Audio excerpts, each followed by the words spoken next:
Artificial intelligence AI ఈ మధ్య ఈ పేరు బాగానే వింటున్నాం. ఏఐ మనిషి సృష్టించిందే అయినా మానవాళిని ఏలేస్తుంది అని అంటున్నారు. ఇక ఏఐ ఇన్వెస్ట్మెంట్ విషయాలకి వస్తే మిలియన్స్ నుంచి $1 ట్రిలియన్ వరకు జరుగుతుంటాయి. Sam Altman open AI CEO last year తన ప్రసంగంలో trillions of dollars investment support ఉంటే ఏఐ ఇండస్ట్రీకి కావాల్సిన కాంప్లెక్స్ మోడల్స్ డేటా సెంటర్స్ని డెవలప్ చేయగలం అని అన్నారు.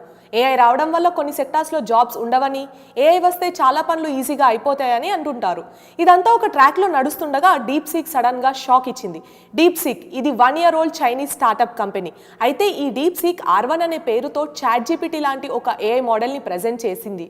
ఇది సేమ్ ChatGPTకి ఎలాంటి ఫీచర్స్ అండ్ ఎబిలిటీస్ ఉంటాయో అలాగే ఉన్నాయి. కానీ ట్విస్ట్ ఏంటంటే దీని బడ్జెట్ అక్షరాల 5.6 మిలియన్. ఈ డీప్సీక్ స్టాక్ మార్కెట్ని షేక్ చేసింది.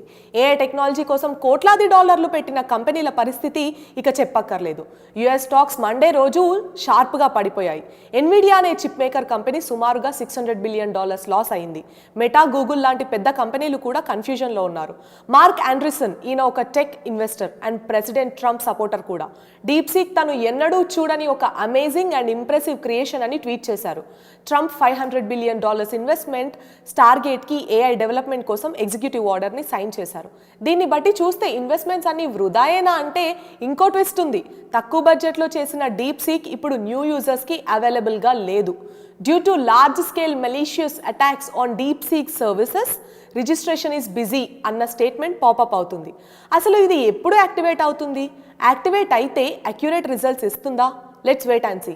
Keep watching TV9 USA for more updates.